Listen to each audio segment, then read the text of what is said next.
नमस्कार, मैं सुनीता छाबड़ा बताऊंगी मेष यानी एरीस राशि के लिए सितंबर का महीना कैसे रहने वाला है। मंगल ग्रह आपकी राशि यानी एरीस राशि का रूलिंग प्लैनेट है और मंगल जो है सितंबर के मंथ में आपके सोलर चार्ट में धन के क्षेत्र में ट्रांजिट करेगा यानी गोचर करेगा और बहुत ही असामान्य रूप से लंबे समय तक ये यहाँ पर रहने वाला है। यानी इसका ट्रांजिट जो है, गोचर जो है, आपके धन के क्षेत्र में थोड़े लंबे समय तक रहेगा। अब से लेकर मार्च 2023 तक, यानी कितना लंबा समय आप सोच सकते हैं कि सितंबर से लेकर मार्च 2023 तक मंगल धन के क्षेत्र में रहने वाला है। हाँ, मैं ये भी कहूँगी कि अक्टूबर के महीने में थोड़ा जब वो वक्री होकर अपनी पिछली राशि में जाएगा, लेकिन ओवरऑल कहेंगे अगर हम वैदिक ज्योतिष की दृष्टि से देखेंगे तो उसका ट्रांजिट जो है आपकी धन के क्षेत्र में जो है, उसका प्रभाव जो है, उसका गोचर का जो प्रभाव है धन के क्षेत्र में बहुत लंबे समय तक रहेगा।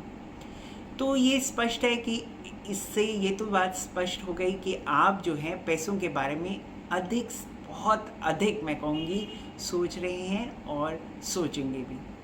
आप कुछ नया करने की कोशिश करेंगे, जैसे जो आप हमेशा से करते रहते थे या करना चाहते थे कि मैं ये सब करूं, ये नए, जैसे कोई लोग होते हैं कि सोचते हैं कि हम किस तरह का नया कोई बिज़नेस शुरू करें या नया कोई व्यापार करने की सोचते थे, नई जॉब करने की सोचते थे, लेकिन शायद समय नहीं मिलता था या पैसों की कमी थी या ये भी हो सकता है कि पारिवारिक जिम्मेदारियां थी।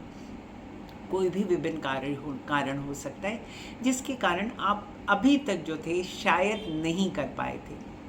ऐसा नहीं है कि इस समय में अभी से लेकर मार्च 2023 तक ये कारण बदल जाएंगे या दूर हो जाएंगे, बल्कि ये है कि आपकी जो एनर्जी है, जो मंगल आपको एनर्जी देता है, आपका रूलिंग प्लैनेट, वो परिस्थितियों जो है उनको बदल देगा।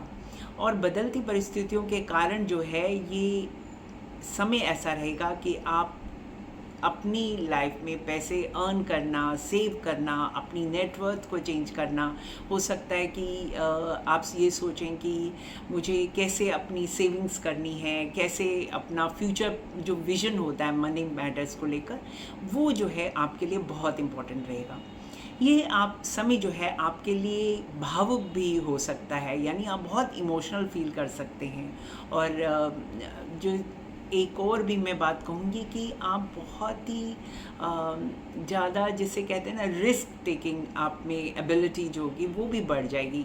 और हालात ऐसे होंगे या आपकी सोच ऐसी होगी कि आप जैसे कहते हैं ना कि कोई रिस्क लेते हैं, फाइनेंशियल रिस्क लेते हैं या करियर के या दौर के उस फेज़ ऑफ लाइफ से गुजर रहे हैं कि जब you want to take a risk.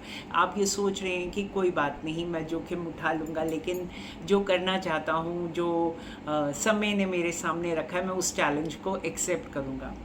Rahu जो है आपकी राशि में स्थित है, यानी राहु का गोचर जो है वो आपकी राशि में है। राहु चंद्रमा की छाया है, यानी इट इज़ मतलब जैसे कहते हैं ना, शैडो ऑफ मून है। जीवन में ये जो राहु होता है ये बहुत उथल पुथल करता है, यानी ऐसे सर्कमस्टांसेस राहु जो है इस पूरे समय जो पिछले कुछ महीने गए होंगे, आपने देखा होगा कुछ ना कुछ जैसे अचानक हो जाता है, परिस्थिति आप परिवर्तन आ जाता है, बहुत से चेंजेस जो आपने कभी प्लान नहीं किए थे वो हो जाते हैं, जो राहु के ट्रांजिट की वजह से। ये राहु का जो स्वभाव होता है वही ऐसा होता है। राहु जो होता है एक तरह से मैं कहूँगी कि हमें सरप्राइजेस देता है।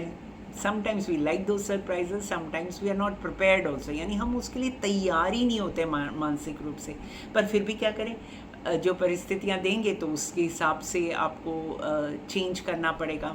हो सकता है जो आप पहले चाहते थे कि भी मैं फाइनेंशियली ऐसे ऐसे प्लानिंग करूँगी, और परिस्थितियाँ ऐसी आई कि आपको वो प्लान्स तो स्थगित करने पड़े, यानी कि वो जो प्लान्स थे उसकी जगह कोई और प्लान्स बनाने पड़ेंगे। जीवन में ऐसी चीज़ें हो सकती हैं जो आपने कभी सोची भी नहीं होंगी। जो आपके प्लान्स थे, जो योजनाएं थी, उनमें अब आपको जो है परिवर्तन लाना पड़ेगा। लेकिन मैं अभी कहूँगी कि जो आपको बस जीवन के जैसे कहते हैं ना, flow with the flow of life, यानी जो जीवन आपको जहाँ ले जा रहा है बस आप उसके साथ चलिए बस। और मंगल तो आपको अपनी एक एनर्जी दे ही रहा है। चीज़ों को वैसे ही स्वीकार करें जैसे वो हैं। आपको आश्चर्य होगा कि जीवन में कितना अच्छा और सुखद जो है ये समय निकलेगा आपके लिए। एक बात और कहूँगी आपके लिए, जो समय है, इस समय जो सूर्य है आपका, वो सोलर चार्ट में ऐसे जगह में होगा, दृष्टि में होगा, जो आपको एक तरीके से हो सकता है, अगर आप बेबी प्लान करना चाहते हैं, तो फैमिली को ग्रो करना चाहते हैं, तो ये भी आगे जो परिस्थितियाँ ऐसी आएंगी, ऐसा समय आएगा, आप बेबी भी प्लान कर सकते हैं। और अगर ऑलरेडी आपके बच्चे हैं तो उनके साथ एक उनकी लाइफ में भी एक बहुत अच्छा समय आपको गुजारने का मिलेगा। और सबसे इम्पोर्टेंट टाइम, अगर आपकी शादी भी नहीं हुई है और आप किसी को प्यार करते हैं और शादी करना चाहते हैं, तो ये वो समय है जब आप अपने दिल की बात उनको कह सकते हैं। और अगर आप किसी को आपको पसंद करते हैं, आप किसी को, तो ये आप अपनी जो फीलिंग्स हैं, जो थॉट्स हैं, उनको ज़ाहिर कर सकते हैं।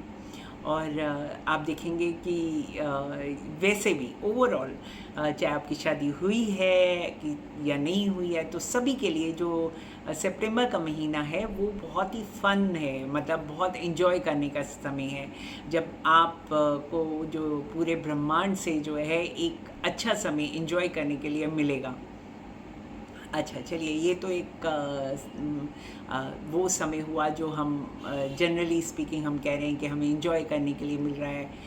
एक बात, अगर आप स्टॉक मार्केट में इन्वेस्ट करते हैं तो ये समय आपके लिए, अगर आप पूरी स्टॉक मार्केट को अच्छे से स्टडी करके इन्वेस्ट करेंगे तो उसमें भी आपको लाभ मिलेगा। अब मैं हमेशा ये कहती हूँ कि ज्योतिष का एक बहुत इम्पॉर्टेंट चीज़ होती है उपाय। याद रखिए कि ज्योतिषी जो उपाय होते हैं आपके जीवन में समस्याओं को दूर नहीं करते हैं, यानी कि ऐसा नहीं होता कि समस्या आने बंद हो जाएंगी, लेकिन आप जो उपाय करते हैं उसके प्रभाव से जो परिस्थितियां हैं वो तो वैसी की वैसी रहती हैं, लेकिन शायद आपका जो दृष्टिकोण है, आपका जो उसको जैसे कैसे कहते हैं ना कि उसको कैसे समय को कैसे अपने हक में चेंज करने का होता है, वो आपको मिलता है। और इससे जब हमारा दृष्टिकोण चेंज हो जाता है तो लाइफ में बहुत बहुत बहुत बड़े परिवर्तन आ जाते हैं, क्योंकि हमारी सोच ही जो है हमको लाइफ में आगे लेकर जाती है। किस्मत को बदलने के लिए अगर आप उपाय करेंगे, जो मैं आपको बताती हूँ, आप नियमित रूप से जो है चींटियों को जो है शक्कर मिलाकर, आटे के साथ शक्कर मिलाकर खिलाएं। आप किसी पेड़ के नीचे या जहाँ कोई पौधे होते हैं वहाँ पर आप डाल सकते हैं और नियमित रूप से ऐसा करेंगे। यानी ऐसा नहीं कि कोई भी उपाय जो होता है उसको नियमित रूप से ही करना होता है, नहीं तो उसका फल नहीं मिलता है। अगर आप ऐसा नियमित रूप से करेंगे तो आप देखेंगे कि आपकी मनोकामना जो है वो पूरी होगी। और धन का, जिसके बारे में, पैसों की भी जो